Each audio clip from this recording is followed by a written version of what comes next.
We're here today with Sarah Fox at Artpace, which is a gallery and residency program here in San Antonio, Texas. They're letting us use their podcasting equipment for episode 2 of season 2 of the Reclaiming Representation podcast.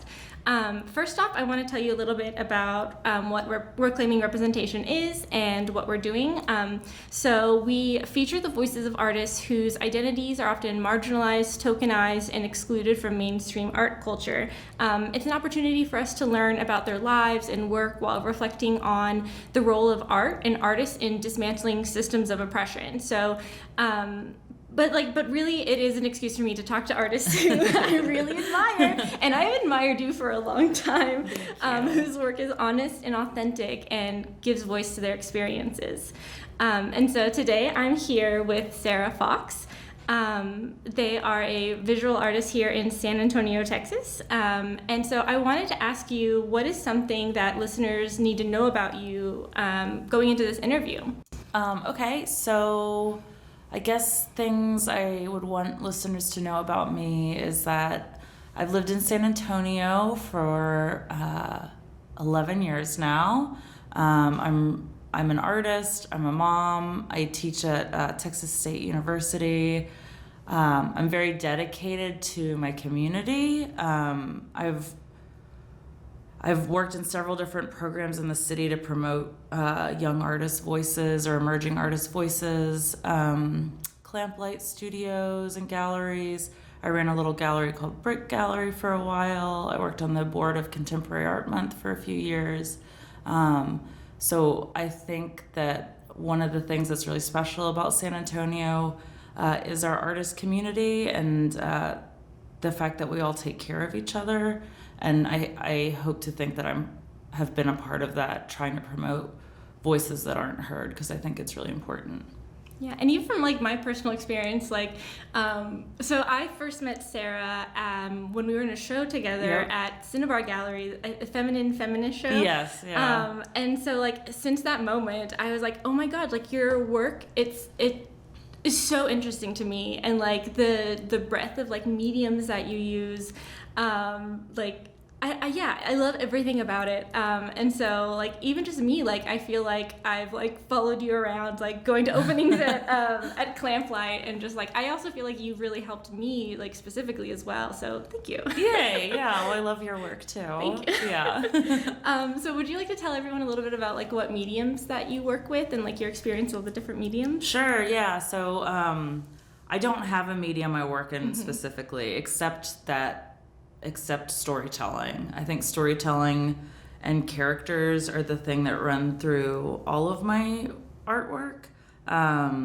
So I'll have something I kind of want to talk about, and I'll start building the world and the characters using collage, doing drawings, usually two-dimensional stuff.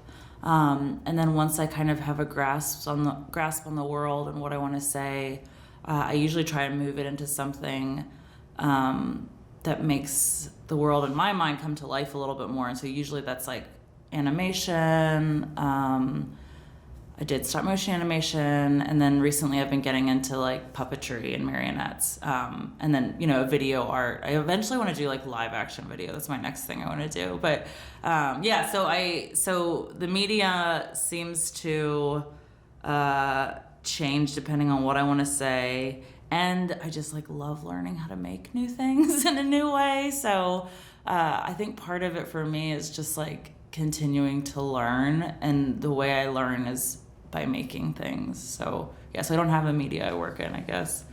And what kind of things have you wanted to say with your work? What kind of subject matter has your work covered? Usually most of my work covers the bodily experience of living in my body, and my body is a woman's body, but it's had some problems. It hasn't been perfect, and I think people don't want to hear about that part of women's bodies. Women's bodies are filled in museums. They're used in advertising a lot.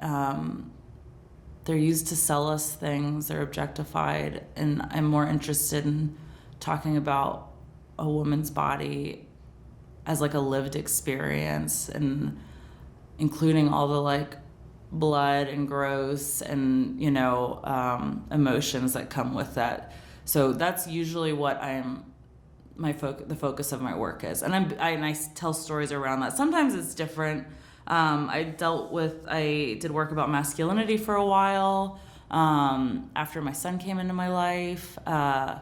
So gender is also something that runs through all of the work, because I think gender is a lot blurrier than society would have us believe. Yeah.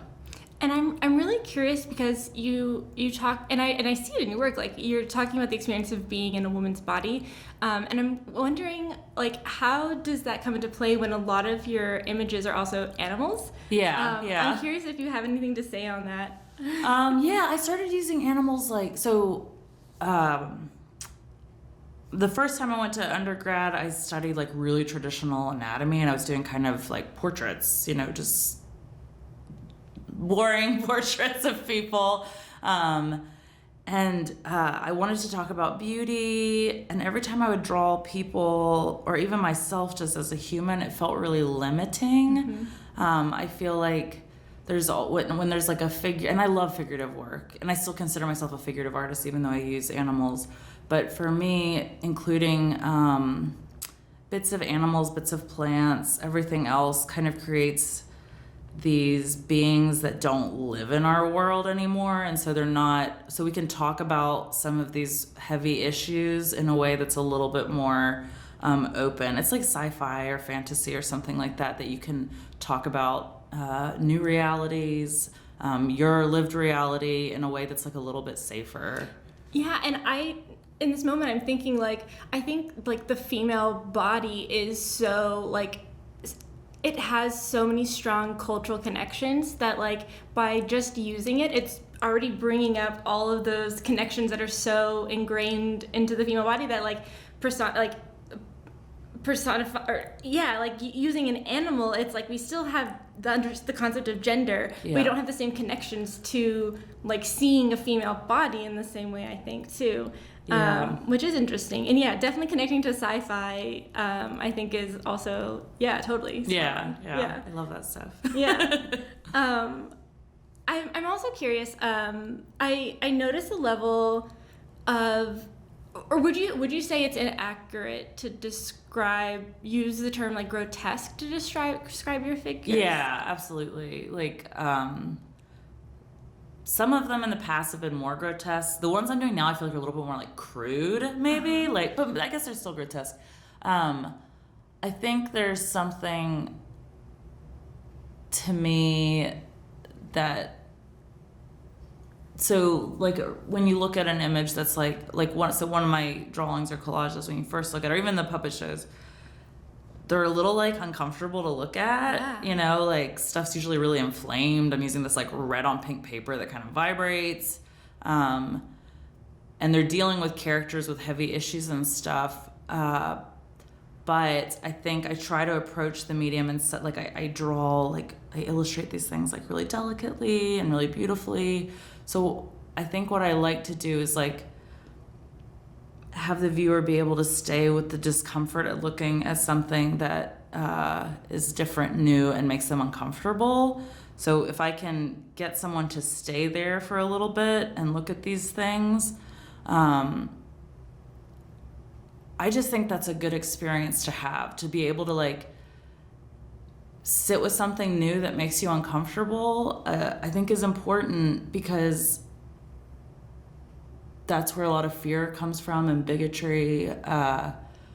So, and just like ideals of beauty, like people are like, oh, this person's beautiful because that's what we've been sold our whole lives, that like this person's beautiful because they have blonde hair and they're thin, and like all the stuff that we've been told by media. And so I would like to talk about different types of beauty, you know, and a lot of times a little bit of the grotesqueness comes in there, because I mean, bodies are kind of gross, you know. So that was a long-winded response to that. And I also think it's like, what I see too, it's like you don't have to be beautiful. And I think this is something that I'm starting to think about as well, because like I always hear like when someone says something kind of vulnerable, everyone's like, you're so pretty, or like, oh my God, you're so beautiful. But also it's like, you don't have to be. Like, yeah. And I think that's part of like the body positive, like body acceptance movement too, of like it's, you don't have to be beautiful. Like your body's value is not based on if someone thinks it's beautiful or not. Yeah, absolutely. Yeah. And I'm also curious, because like there is so much I can feel so much from your work, and I'm curious, like, do you have that, like, does that come from like internal feelings of and if this is like too much, like answer as much as you will do or don't want to, but like what is your relationship with your body in terms of like feeling like it's like grotesque or gross, or like, I don't know, like what is your relationship with your own body like? Yeah, I mean, I think a lot of the work stems from, like I started having to have surgeries when I was like 16, and between 16 and 30, I think I had 8 surgeries, and it all is like having to do with like my breasts, and I had like a weird like tumor that they didn't know what was going on. So I had these things to make me healthy again, and then I had to have all this reconstructive surgery at a really young age. So like I never had the experience of having like a quote unquote like normal female body, because as soon as I started having a female body, you know, when hormones hit, stuff started going wrong. So I never felt like I fit into that idea of beauty anyways. And I just find it really limiting too. It's like, like I always say, I'm like, everybody's always trying to control us. Like it's a method of controlling women to like have us always have to worry about how beautiful we are, and like that's the only thing we bring to the table. And it's like absolutely not. And my relationship with my body now is like so much better. Like it's funny, like I'm almost 40 and I like love my body, you know, and there's something to be said about just like making peace with the things about yourself that you used to be uncomfortable with. Yeah. Yeah. And what role did your art making play in that relationship with your body? You know, I don't think it was funny, like when I was in grad school, I was making all these like monster collages, and I was like, why are you doing this? I'm like, I don't know. And then I wrote this essay.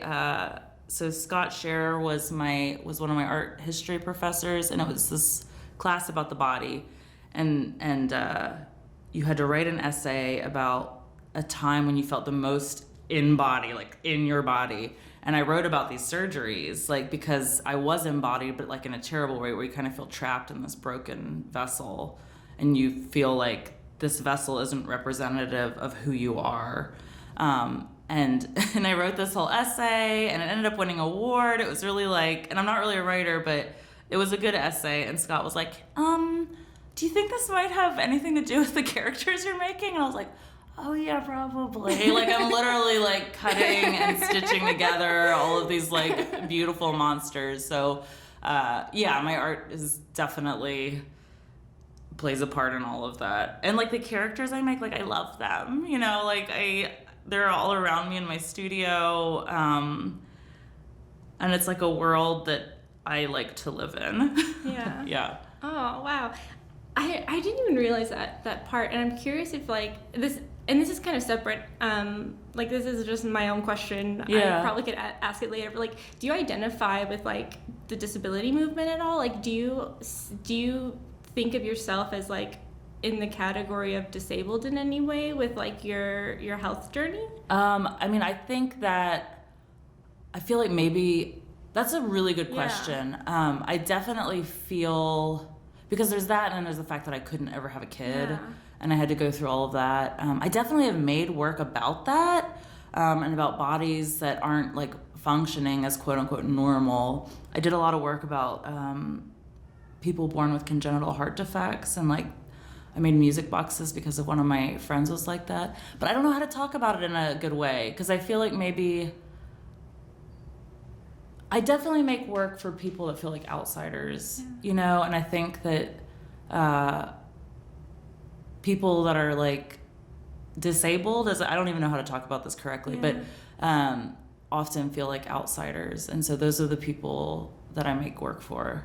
And not only do they feel like outsiders, like they are made to be outsiders Exactly. anyway, and like in many ways like are actively excluded too. And so like, yeah, for sure. Yeah, and I don't think not knowing how to talk about it should keep you from talking about it. Because I do think it is important to talk about. And then if you do say something wrong, like, and this has so much to do with like all the conversations that so many people are trying to have. It's like, we don't want to say the wrong thing. But like, I think, and if you do say the wrong thing in the wrong space, like you can be like taken down. I know. And so it's just like I think if you are respectful, people will see that. And if they don't want to see that, like they're just causing more harm. It's not harm that, like, and so, but thank you for answering that question, because I'm really curious. I think you're a great person for me to like talk with us. Do you have any questions about disability? I mean, like, it's interesting. I haven't ever, I think because my disability or the thing that's wrong with my body has been so, like, I just can put on a shirt and you can't tell. You know, it's not until I'm naked that you can tell that, like, I ever went through a bunch of shit bodily. So it's always been a little bit hidden. And also, like, you might not be or feel disabled by anything, but then when you talk about, like, wanting to have children and then not being able to, like, that I feel like that would, like, fall in that category of, like being disabled in some way. It is interesting, and I hadn't even thought about that in terms of like a disability technically. And people are just starting to make work about that now too. That was always something that nobody talked about. Like Jennifer Dotchik's making work about that now too. Would you be interested in talking about like that time in your life when you were going through that process? So I guess there was about 3 years of my life when I was trying to have a kid, and I kept having miscarriages, and that was all my work was about. And it's interesting you're talking about like disability in different bodies, because like the second pregnancy I had was really far along, and then I lost the baby, and I like made this character that was him, and his name was Finn.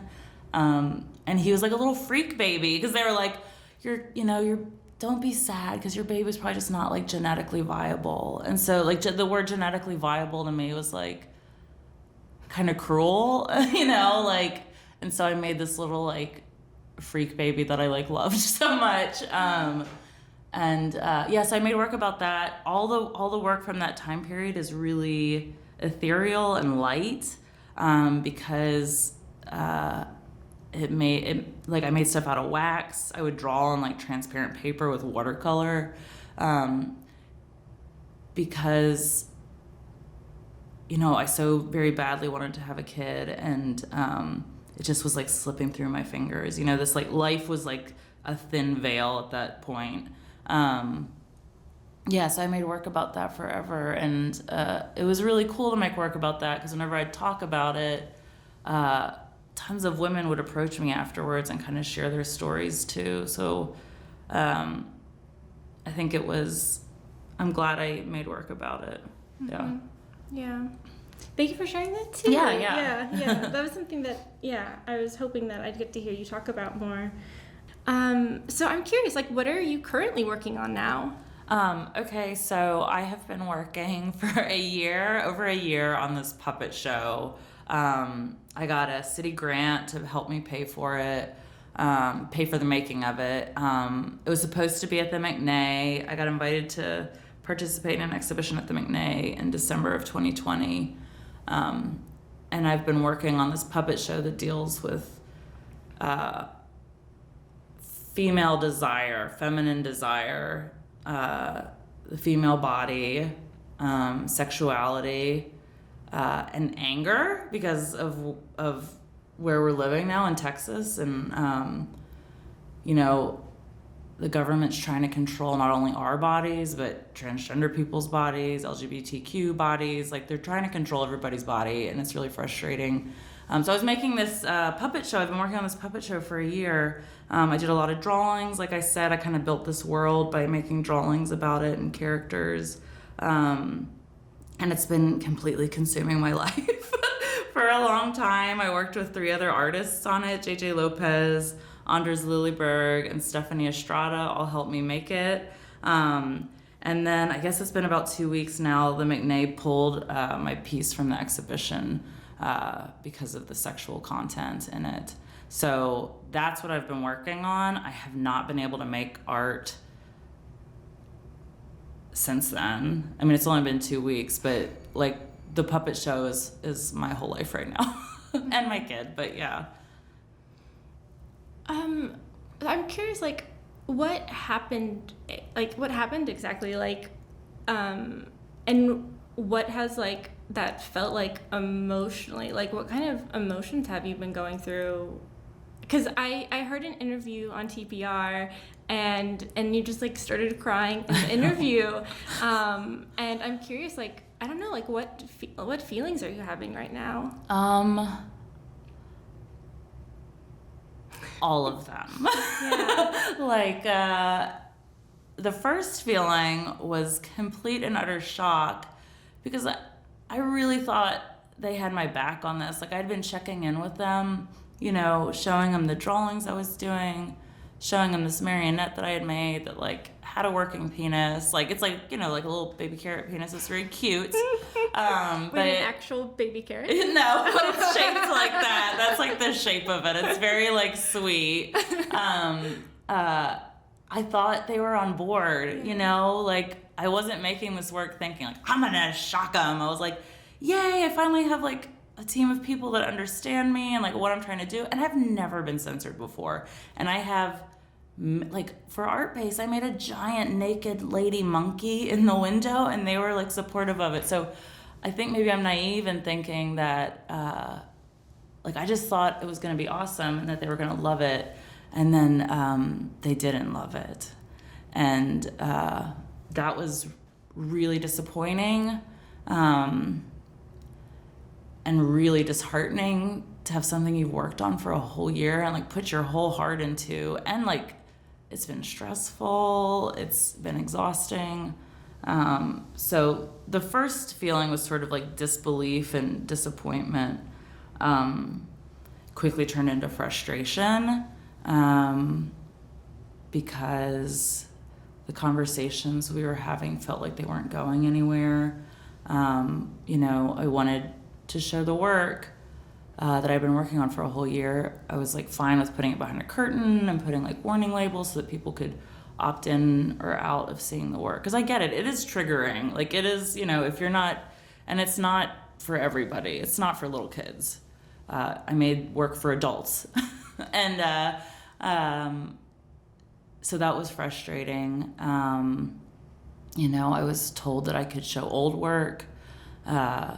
All of my old work has been seen by San Antonio, and it's not the old work I was making about my son wasn't being made in a time when you couldn't get an abortion in Texas. So the work I'm making now is dealing with the times that we're living in, and I can't make work about anything else right now because I'm furious about it. So it was frustrating. It was disheartening. But then so when they finally decided for real to pull the work and uninvite me from the exhibition, I made a public post about it. And all of a sudden, like, I got an outpouring of support from, like, all these different artists all over San Antonio and Texas, like, artists from all over the place. And then it made me feel like I was less alone. And I should say, through all of this, there's been 5 other artists in the exhibition that have been going through this whole process with me. Jennifer Dotchuk, Alyssa Dana, Libby Rowe, Xavier Gilmore, and Lisette Chavez have been helping me get through all of this. So I have always had support, because otherwise, if I hadn't had support, I would have just let them pull my work and probably not said anything about it. And I would have just found another place to show the work. So the community support has been really wonderful. Then articles started getting published, and that was really hard because I had to see the way that McNay was telling the story and how things happened, and that was very frustrating. It is very frustrating still. But I also had people that hated the work, the general population that hated the work. And I got called things like a pervert and like trash, this is garbage, Babylon is falling, like all sorts of like crazy nutso stuff. And people were going into my direct messages on Facebook and Instagram. And so I had to get off social media for a while. I told you this earlier, but like I deleted all instances of my son from my Instagram because my Instagram isn't private, and I had people saying really nasty things to me, and it just felt weird having my kid's face on there. So the trolls were like hurtful. That was really hurtful and scary, you know. And now, what am I feeling now? I think I'm just so burnt out. Like my feelings, like my tears live like right behind my eyeballs, and like the tiniest little thing makes them spill out. But I'm also determined. I'm moving forward because I think the work is important. I don't know if it's as important as the attention it's getting. Like I wasn't expecting this, but I think talking about women's sexuality in this day and age is a conversation we need to have. We need to start being able to talk about it like adults. Into a conversation people aren't ready to have, obviously. Yeah, definitely not ready to have. Yeah. Like, even talking with the McNay about it, like, we couldn't actually talk about it. We're, like, talking around it the whole time, you know, and it's a room full of adults. So, yeah. Yeah. What was, I don't know, what was the way that, I'm curious, it's like, where was the miscommunication? Like, I don't understand how they're not aware of your work, and like, especially like knowing you, I don't see you as not being completely transparent and honest about, like, so like, was the miscommunication on their end, on your end? Like, what was the story that they were telling?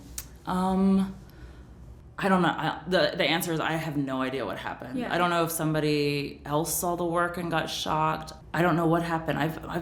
Everyone knows I'm making work about sex right now.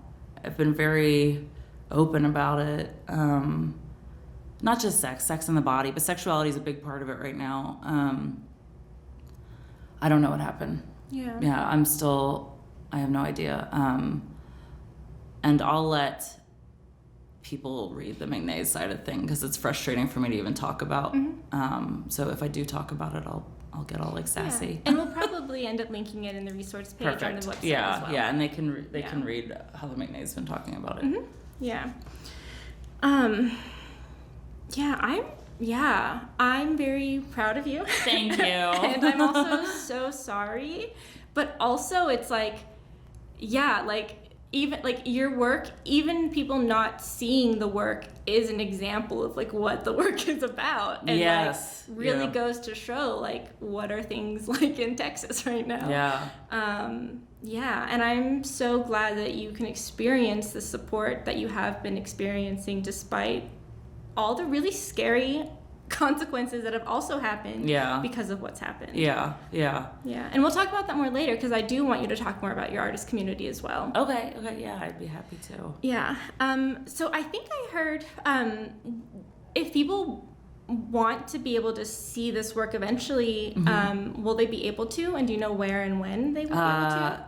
They will be able to see it. Me and all of the other artists that pulled out of the exhibition in support, and the 2 other artists that decided to stay in the exhibition because this has been devastating to them as well. So all 8 of us, the original artists, are going to have an exhibition at the Blue Star Complex, not Blue Star Contemporary, the Blue Star Complex in April, first Friday. It's going to be the old UTSA space, Terminal 136. That space, so if anyone has not been there, it is at the Blue Star Complex. Hope you can find parking. And then if not, you have to park like in the neighborhood and walk there. Yes. And then it's like all the way at the end of the complex. So past Blue Star Contemporary, and then right past it is Terminal 136. Yeah, and there's a new place there, Slab Cinema, right? And they do movies. Oh. There's like a little movie theater place there. Yeah. Okay, yeah, cool. Right next to it. Who do you make your work for? Like, who do you imagine making your work for? I think I just make my work for the other weirdos. You know, like I said, I make work for like people that feel or as you pointed out, are forced to be outsiders. You know, and I don't make my work, like, this is something that I kind of discovered after all the stuff with McNay happened, is like, I'm not, like, I love San Antonio and I love my San Antonio community, and I am like 100% here to support everyone. But I'm not making my work for San Antonio. I'm trying to participate in a bigger conversation with other artists that are dealing with some of these issues. So I think I'm making work. I'm making work for women. You know, I think a lot of the people that respond to my work are women, or they're queer people. You know, people that don't fit in with like the norms, like the bodies and the characters I'm making, or don't live within normal society. And so it's almost like a refuge, I would hope. That's what it is for me. I think that's who I'm making work for. I'm also making work for myself. You know, like for me, making work is a lot about understanding what's going on around me and the world around me. What messages or feelings do you hope your work inspires in your viewers? And I know you've talked about that already, but I'm curious if you want to like just like concretely say like kind of talk about like what you imagine people. Again, I think you already said it, but what do you imagine? No, but I mean the way you worded it made me think of something else. So like I hope my work inspires women to be loud. You know, like I teach and I tell like the young women in my, just everybody too, like anyone, I'm like, now is the time to be loud in Texas, like make loud work, because the governments are running over all of us, and art, I think art should be something that starts conversations and gets people talking about stuff. And so I hope my work inspires people to be loud and speak up for themselves and their bodies and their rights. Yeah. And then I think about that, but then it's like the reality of that is you have a situation with a museum that is publicized, and you feel threatened for your safety and your child's safety. And like, I don't know, like what, now that you've had this experience, does it change that message for you? No.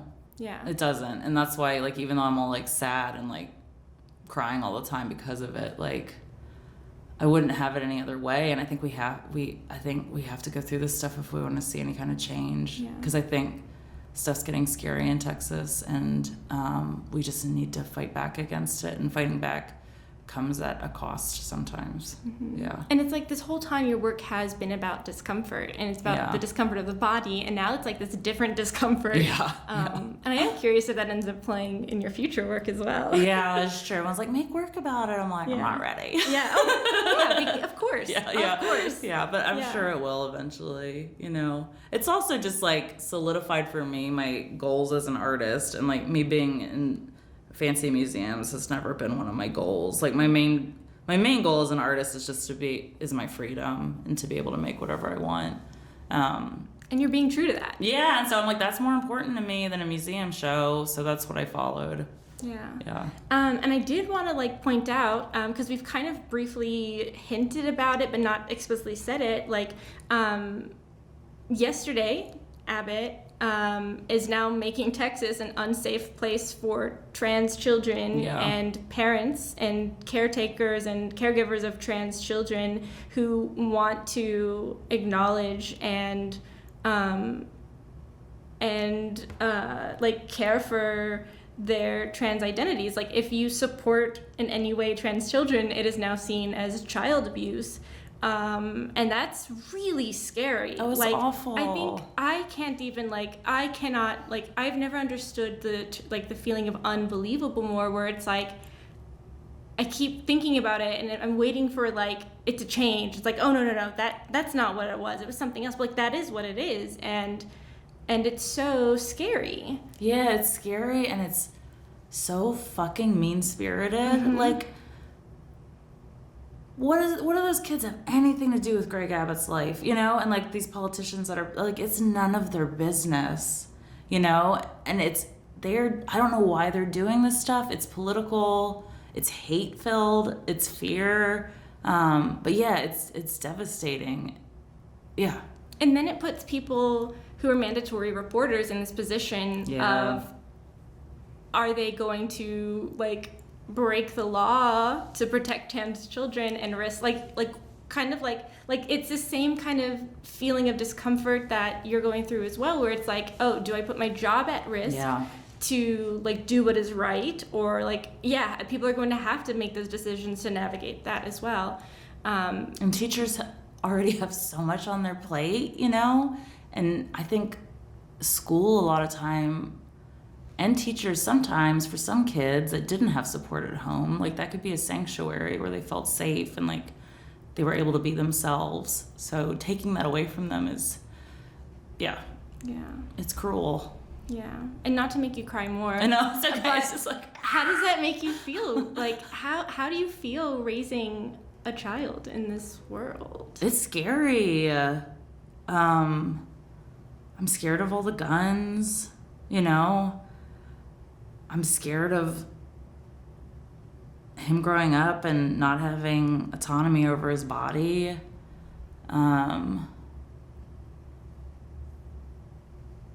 I don't know. I mean, I think that's part of the reason I'm fighting so much too, is because I have an investment in the future now, you know, that I want Texas to be a better place for my kid to grow up in. And then I want him to leave as soon as he's old enough. That sounds awful, but I'm like... I'm like, there are parents right now who are probably definitely like, we have to leave now. Oh, like, definitely. Yeah, absolutely. Mm-hmm. Yeah.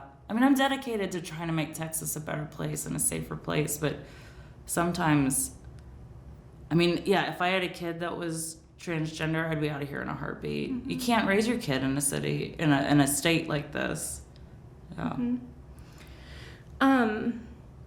And then another thing I think about like the Pony Boy series, mm-hmm. and I don't know if this might be too much extra, like too far off topic, but I'm curious also, like, what has it been like thinking about gender and this relationship of like raising a son? Yeah, it's funny because in some ways he's like such a little boy. Like, he's got a lot of energy. Like, his favorite thing to do is like hit stuff with sticks. Like, it's his favorite thing to do, and he wants to wrestle.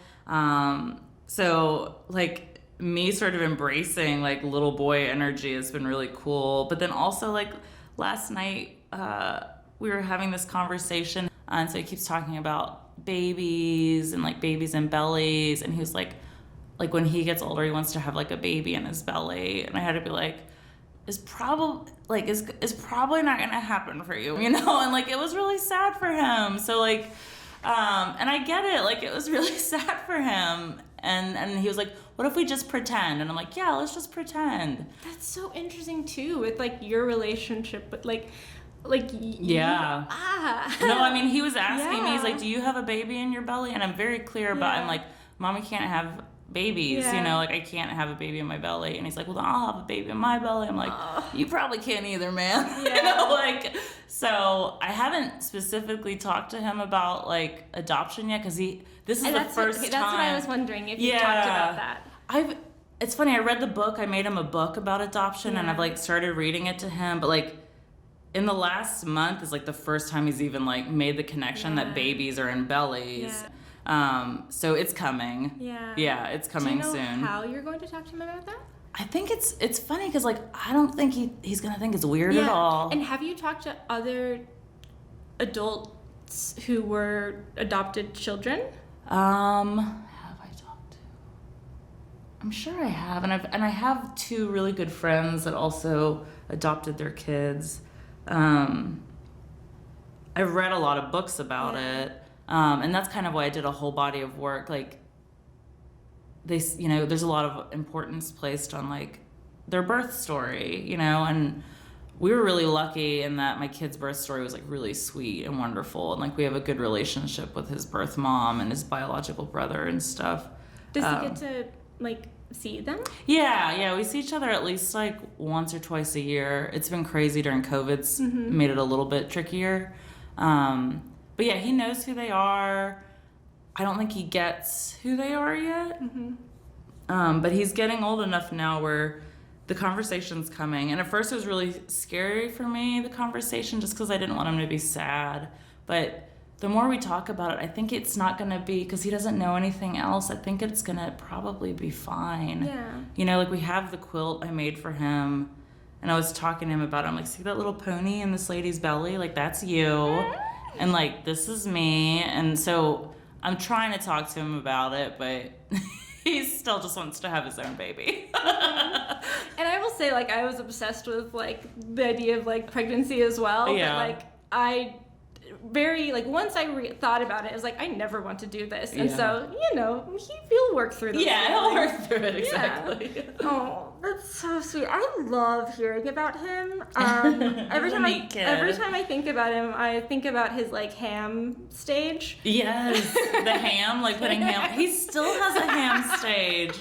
My friend Mari came over and she had all these like fancy charcuterie meats and like took all the charcuterie meats, shoved it into a big ball, and then just kind of like slowly nibbled on this giant thing of like prosciutto. And he calls all the meats ham. Yeah, it's so funny. So Mari for his birthday gave him a bunch of like charcuterie meats. So that stage is not left. I'm curious when, like, I'm thinking of, like, little baby Sarah now. Like, when did you start to see yourself as an artist? Oh gosh. My mom's an artist, as you know. Yeah, you have a piece of hers. So I grew up around art. Like, I was so lucky. We went to museums, like, my whole life. Like, specifically, we'd always go to the Philadelphia Museum of Art, because my family's from the Northeast. But I took my first, for a while I was like, I'm not going to be an artist because I'm not going to like be like my mom. I'm going to be someone different. And then I took an art class in 7th grade. You're not the first person on this inner podcast who has said that. Really? Yeah. I'm like, I'm going to be different. But I took my first art class in 7th grade, and it's been sort of like my identity since then. Yeah. What is your mom's work like? My mom's work is... it changes a lot, but it's a lot about animals. I mean, our work's very similar. My work's a lot, like, edgier than hers, but she loves making work about animals and about, like, mythologies and storytelling. The stuff she's making, she took a break for a long time. My little sister runs a bakery, and so they did, like, and they're still doing, like, cakes and cookies, and they're like the most gorgeous cakes and cookies in the world. But now she's getting into automatons. You know what automatons are?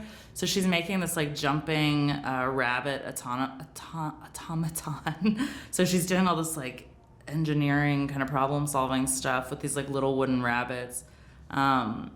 So that's kind of what she's been working on lately. But our work's very similar. Yeah. We both like pattern. I think of your puppets and like your shadow puppets. Like, I feel like that is very similar to like the concept of your mom making automatons. Yeah, too. Yeah, absolutely. Yeah. Like, we kind of like.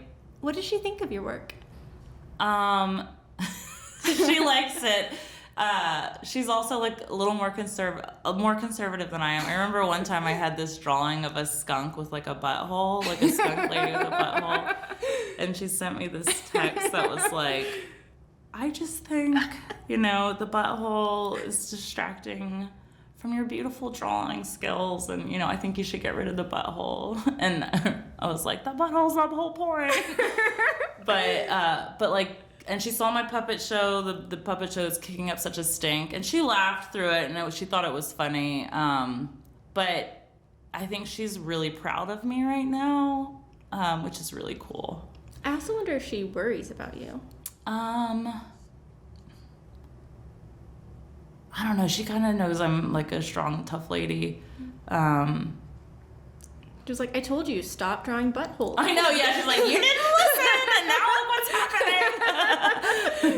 I don't know if she's worried about me. I think she's always like a little bit concerned for my mental health because, it's like on the edge. But I don't know if she's worried about me. Mm-hmm. Yeah. Yeah. And then how do you see yourself now that you are an artist and a mother, and I don't know, in relation to your relationship being a child of a of an artist. Yeah, I mean, I think I'm really lucky that he's growing up around art and like meeting artists and stuff like that. I also think he's gonna probably be a weird kid because he already is a weird kid. He has no choice.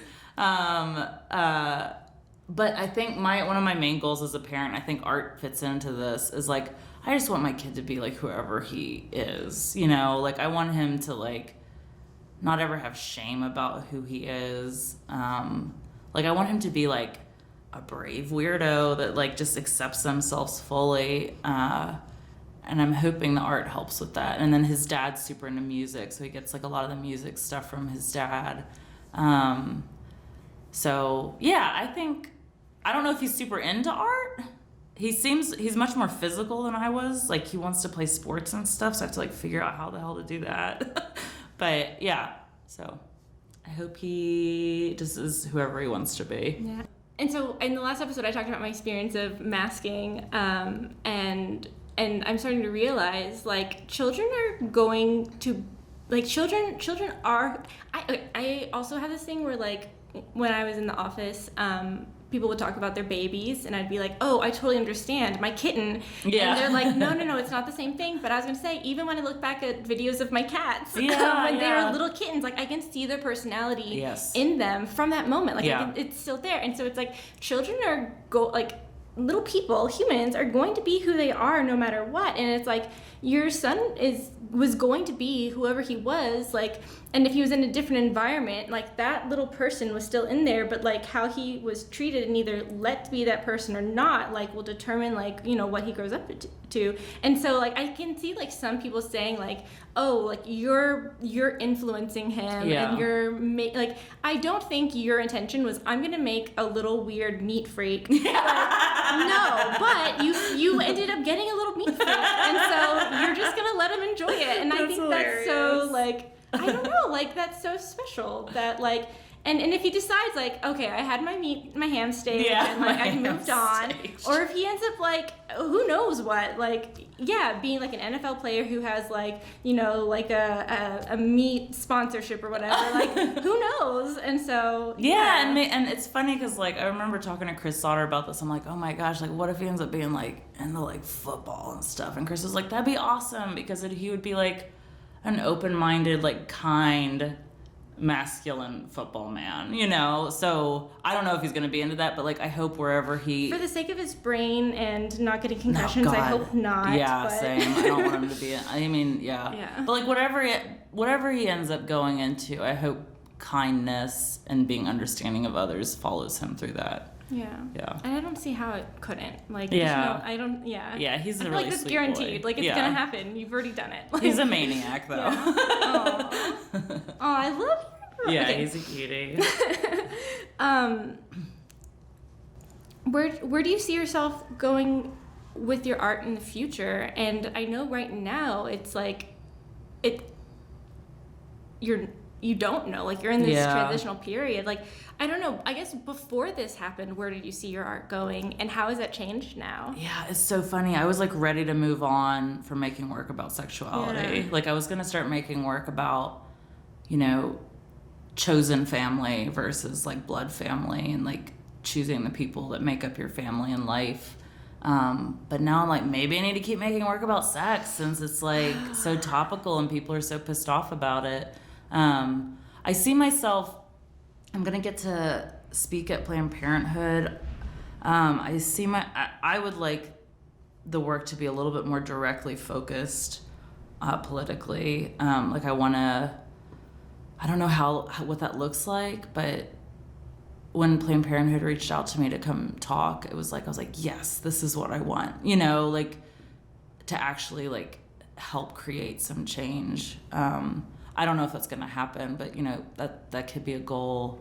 And when I hear that, I'm like, I'm so scared for you. Like I'm so scared for you, knowing, like seeing what people are capable of, and like especially like in terms of like with Planned Parenthood getting involved, I'm like, it's so scary. And that is the point. Like people want people to be afraid. So absolutely.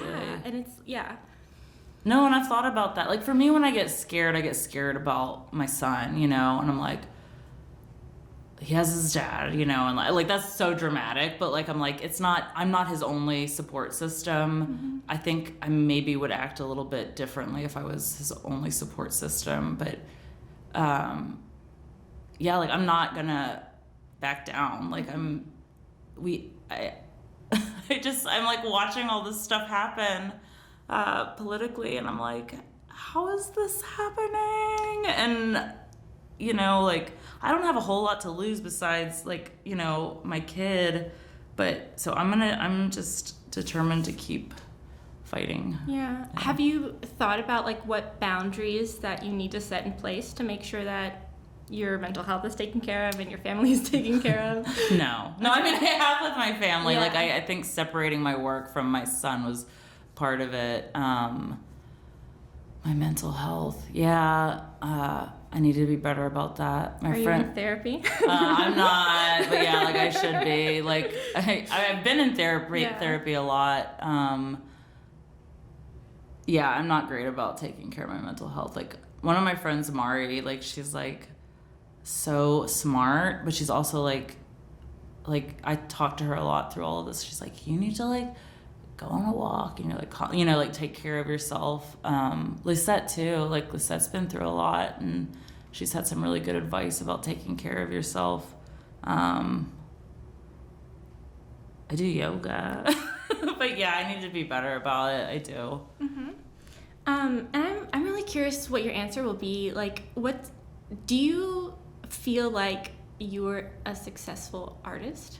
Yeah, that's so funny because like I'll get invited to like talk to like young artists about like how to be an artist, and so I think other people see me as successful. That was also my question. Do you think other people see you as successful, and how does that differ from how you feel about yourself? I think I'm successful in terms of like having a vision and sticking to it and making work. That I have been making work continuously for over 10 years.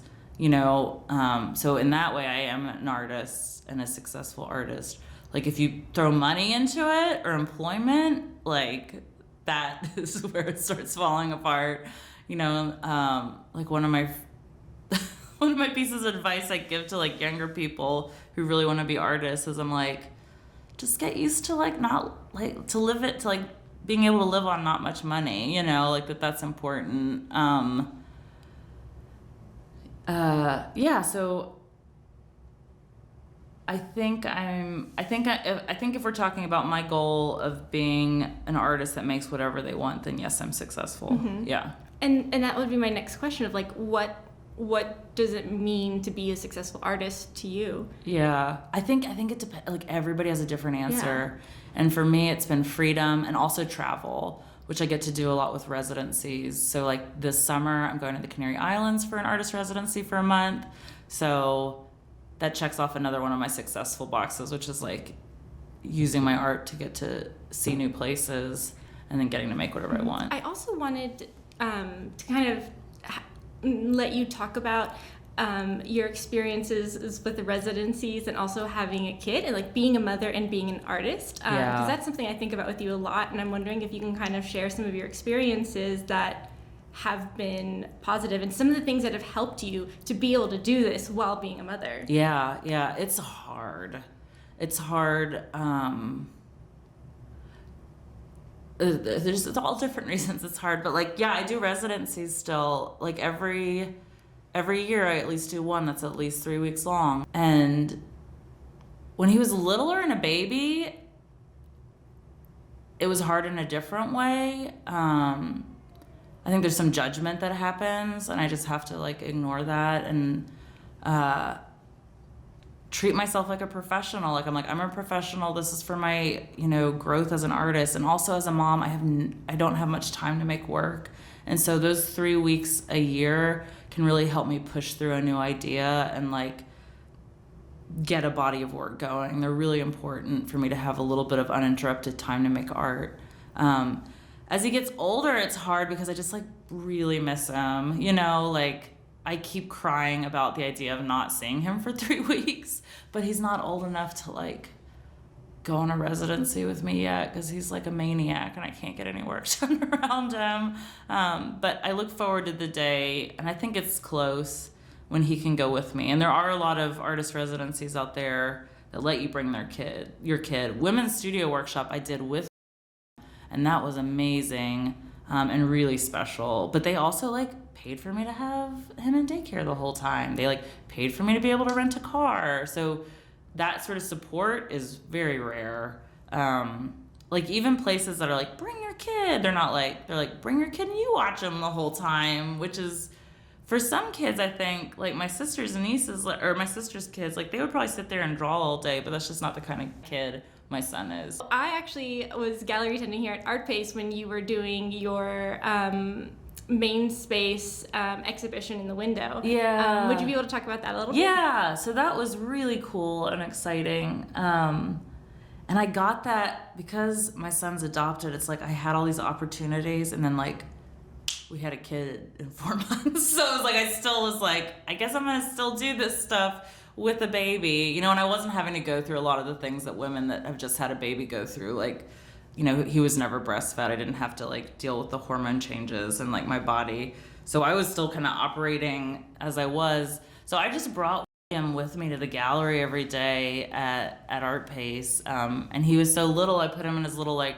rocky baby holder, and he would sit there while I was embroidering. And I embroidered this giant piece that's an odalisque piece. You know, it's about the history of the female body in art. And we got to work, that was a community project where I got to work with other folks in the community to like help me sew and finish this kind of giant tapestry that I made. Yeah. Do you find like the career of any other artists like aspirational in some way? And if so, like who and why? Oh yeah, definitely. Like Joey Farso, I think is incredible. Like she's, you know, kind of my boss at Texas State now too. And so she's like this big important artist and does all these like incredible things, but she's like a super nice lady and is really supportive and a good mom. Jennifer Lingdotchek is incredible. I think she does incredible stuff with her work, and she's super brave. Mari Hernandez, you know, a lot of the people that are in my life, like I find a lot of these ladies super inspiring because they make work that's important and they make loud work, and they're also kind and they also like help their community. Yeah. I'm sure I'm like it's all it's people I know already. Like those are my goals. Yeah.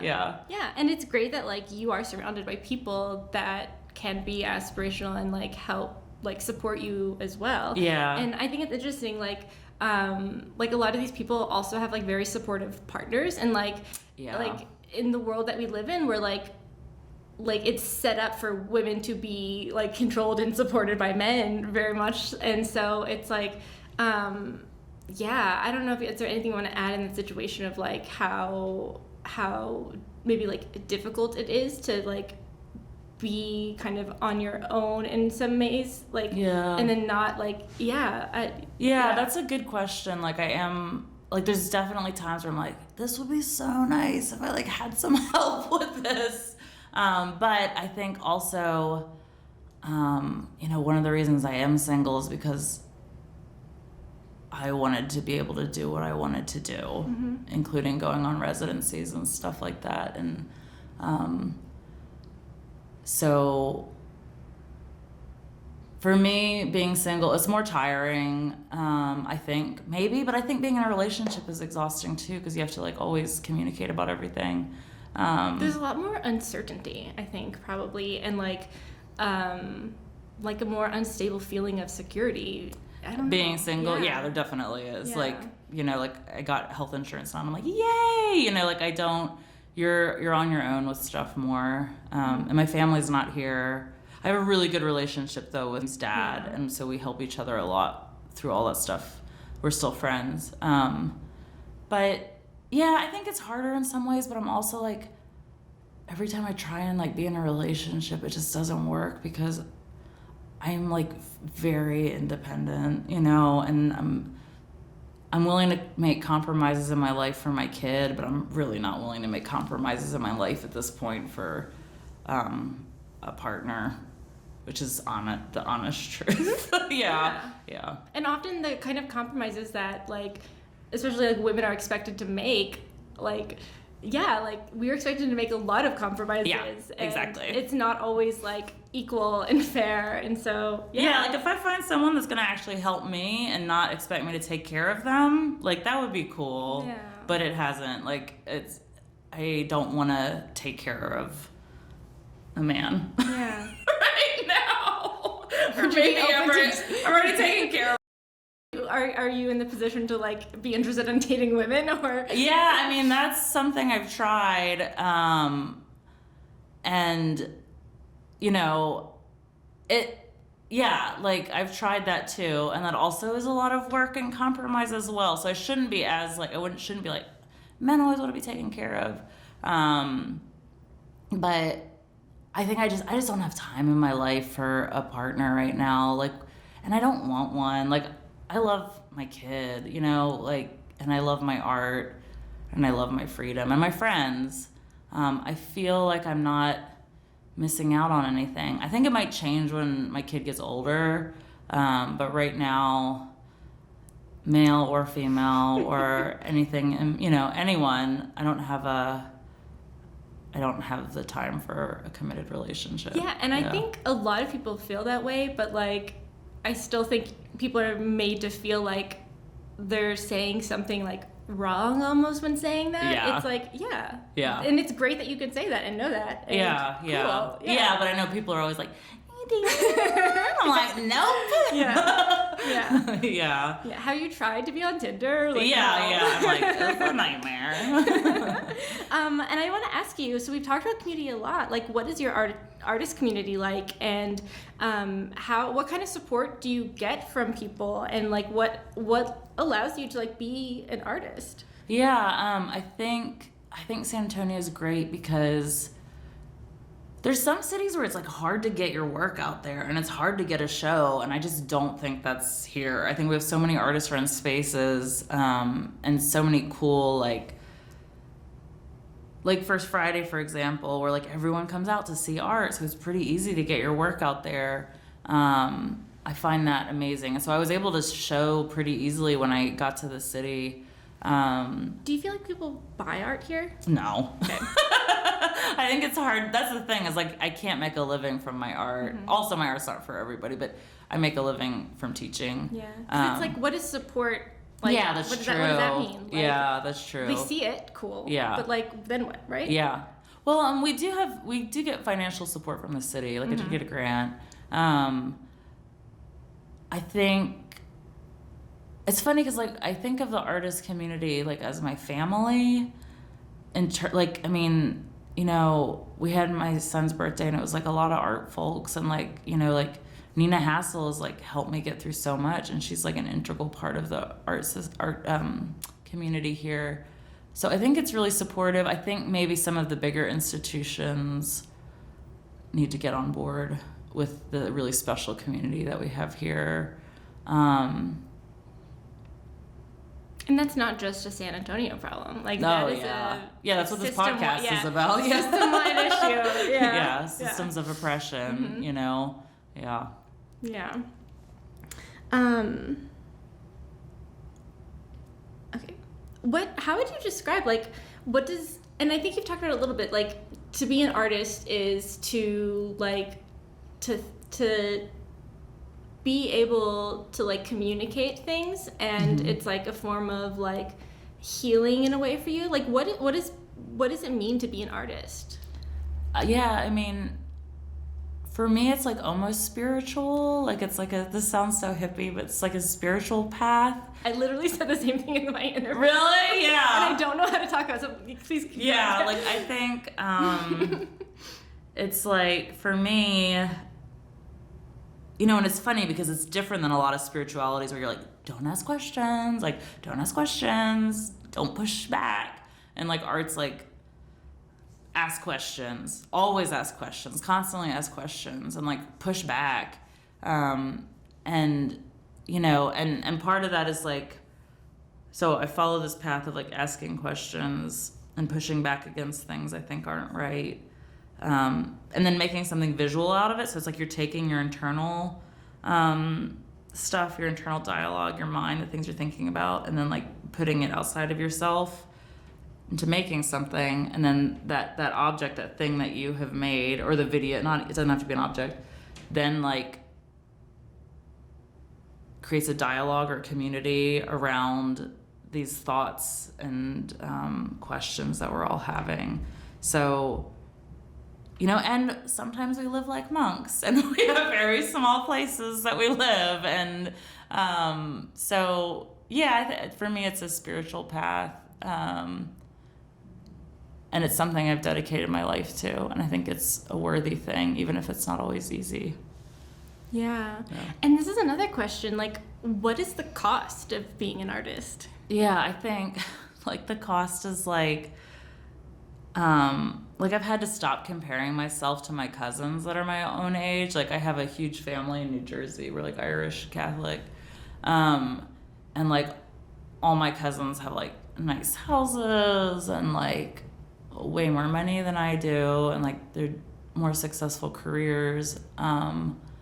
So I've had to stop comparing myself to them because I don't make much money. I teach now, which is awesome, but like 2 years ago I was a bartender, you know, to try and get through stuff. So I think you have to give up the idea of, or you have to change your idea of what successful, what success is and what like a meaningful life is. So I've given up some of those things. Yeah. And I kind of think it's less like change, and it's more like decide or define. Yes, because like you're changing from like the default of success, and you're actually like figuring out like what does it mean for me, and like you're actually getting the success that you want versus like what you're supposed to want, kind of. Yeah, exactly. And like deciding for yourself what you want your life to look like. You know, like my life includes like my friends and my art community, and maybe not a partner, and it's like my kid and me. And I think that sounds like a cool life, and like making art and like traveling and stuff. Yeah. And so how do you support yourself financially as an artist? And so you've mentioned like you are able to get a job teaching at Texas State. And so, like, I think of, like, things that you, like, are required to do, like you've had to get, like, a master's probably in order to be able to teach. Yeah, you do. And then you mentioned bartending. Yeah. And then I'm also curious, like, I see, like, that element of your bartending experience in some of, like, your puppetry. Oh, totally. Yeah, and I'm also curious, like, how have the ways that you've supported yourself also, like, impacted the art that you can make? Yeah, I mean, specifically the bartending stuff. This is a lot to talk about, but like when I was married, I felt like it helped push me out of a class that I was kind of raised in. So I was not, so you know, so like I was comfortable, and like we had money, and stuff was easier. And then when I'm single, like especially because I just fell on my face and was bartending and drinking too much and all this stuff, and it kind of like brought me back to some of the things that I grew up around. So I made work about it, you know, and it was like trying to understand who I was, and also like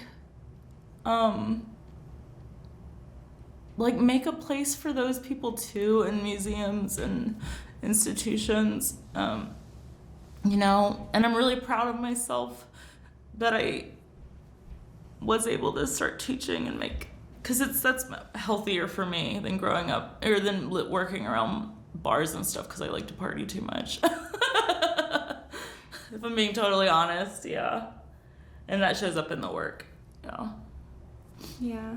And it's like people all over the world, like they're at the same time that you are, like there's probably another person in the exact same situation, and like it's interesting that like you have art as a way to be able to work through those feelings and like have that community, which I think is like maybe the difference between you being able to then teach versus someone who then doesn't have that avenue to like heal. And and I mean art like brought me out of that again, you know, like so I gave up a lot of stuff for art, but it's also been the thing that's like helped me get out of a lot of bad situations mentally and, you know, environmentally. Are there any other opportunities for you to be able to like have a stable financial position that offers you health insurance? Like let's say you didn't get your MFA, for example, like you probably wouldn't be able to teach in university, and no, you like wouldn't. What would you have done? Like would you only have had the option to bartend? No, I mean like I don't know what I would have done because I've never been able to work. I would have probably just gotten another job, you know, like I worked in an office once for 2 years, but that's the most stable job I've ever had. Because even now teaching, I'm an adjunct, so it's semester by semester. And that's a whole other thing. We could have a whole podcast episode about what it means to be an adjunct professor. My friend Justin calls it a predatory system. Yeah. I'm hoping to interview someone who will talk about that more, so we don't have to go into it in this episode. Brittany Ham's a great person to talk to. I would love to talk to Brittany. Yeah, she works her ass off. Yes. Yeah. Oh, thank you for taking note, Haley. Brittany Ham. She's great. Thank you. Yeah. And then I can finally buy a piece from her because I don't have one yet. Oh, she's so good. Yeah. Okay. And so I'm curious, like how. I want you to talk about like how art is able to subvert these systems, these oppressive systems, and like what is that relationship like? And I also want to talk about how like it does not feel good. Like this, like you're, and this is why it is very hard. Like this is why we're still in these very oppressive systems, because to subvert them like does not feel good. Like it is dangerous, like thinking about like the civil rights movement, like it is dangerous doing that, and like the social stigma of doing that. Like what I want to it's easier to just go along with what's happening. Yeah, even when the consequences of not doing anything are still bad. Yeah, exactly. So what was the exact question again? Sorry. It's okay. Like how does art allow people to subvert systems of oppression? Yeah, so I think, I don't know. I think it can. I think, you know, I'm just thinking about George Floyd and the Black Lives Matter. Like, I think that movement came first before the museum started paying attention, you know? 1,000%. Yeah, so I think, like, museums are so slow to... But those artists were all out there working, making incredible work already. Yeah, and you know? people were probably talking about it, but, like, it didn't have the power behind it as it did until that moment in, like, the U.S. For whatever reason. Yeah. But I think visual images are really powerful. Like, if we're just not even talking about, like, fine art, but, like... You know, it's often not fine art. It's not. It's a lot of times it's like illustration, it's graphic design, stuff like that. Those are the images we see again and again. We see on the covers of magazines and newspapers. I think those things are really important. And I don't know. I guess I don't have a good answer for that. There is, this is what I had to deal with in mine, especially towards the end of the interview. Like, there is no good answer. Like just talk about it. Like, yeah. I think art creates conversations. Like, if I'm just thinking about the stuff that's happening at the McNay, like, at least people are talking about sex in the museum and women's bodies. They're probably talking about it more than if nothing happened. It's okay. I don't want to be insulting about that either. But it's like the reality is like. Maybe they would have posted a selfie of them at your show and be like, oh wow, and like follow you on Instagram and then like follow your work. But like, I don't think like I think what happened is like, would you say it's like more impactful than if nothing happened and they just show the work behind a closet? Like, yeah, I think so. Yeah. And like what you said, it's uncomfortable. Yeah. Like it's super uncomfortable. But yeah, I think. The difference is you're carrying all the weight of that discomfort versus it being spread out. Well, I have my like support system, but a lot of it is like I'm the one that's living with like the consequences. Right now. And that I think that is the history of like how this happens. Like Yeah. that falls in line with how like George Floyd's family is feeling the weight. Like, yeah, all these great things happen, but like in the end, like his family is carrying the weight of what happened. Yeah. And every other like Black person in America is also carrying the weight of what happened differently than like we are. Yeah, exactly. And so, how can people find and support your work? So the show is going to happen. We are going to have a show with all the artists that were supposed to be in the original McNay show. So we're going to have that first Friday in April at the old Terminal 136 Gallery in the Blue Star Arts Complex. So I'd love for people to come out and support me and all the other artists that have been going through all this. I'm also on Instagram at FOXSAR. I have a website, sarahfoxart.com. I rent a studio space at Clamplight Studio on Blanca Road. And I'm around a lot. How is Clamplight doing? Clamplight's great, yeah. So, and how has the pandemic affected your career as an artist too? I think what's affected my career as an artist, the pandemic, but also like having a kid and being a single person, I had to step back from a lot of things. Like, so I was kind of running Clamplight along with other people, but I was kind of in a position of dealing with all this shit that came up for years, not a paid position. So I took a step back from that, and Raul Gonzalez kind of took over, and he's incredible and he has so much energy, and he's doing a lot of good stuff for Clamplight. And speaking of like the cost of being an artist, it's like not only is it not a paid position, like it's probably a paying position. Oh yeah, I was still paying for my studio, like, and I'm still having to deal, like, I'm still like the treasurer or whatever, and I'm having to deal with money and be like, pay your rent. So I took a step back from that, and I took a step back from Contemporary Art Month because I just couldn't do it all. Yeah. Do you feel like you probably should have taken a step back even before you had become a mother? Yeah, probably. Yeah. I should always take a step back. Yeah. I should be taking a step back now. Yeah. But I'm not going to. Yeah, awesome. Okay, and so I'm gonna do like the outro. Okay, good, yes. So Reclaiming Representation was created by me, Karina, and co-produced by Haley Wang, my amazing co-producer. Our theme music is by Wish, and you can find a full transcript and additional resources. Please check out the website, and please comment in this video or on our Instagram that you have checked out our website, because I want to make sure people are looking at it, because we put so much like work and effort into this website, and I want to make sure, tell me if it can help you. So you can go to reclaimingrepresentation.com to find all of that. If you want to support Reclaiming Representation, please consider making a monthly pledge on our Patreon, or follow us on Spotify, Apple Podcasts, YouTube, Instagram, and we will be on TikTok. You can find links in the description. Okay, I think we're done. Yeah. Okay. Thanks for making me feel like a professional today. Yeah, you are a professional. This is awesome. You're great. You're doing awesome. Thank you. Yeah.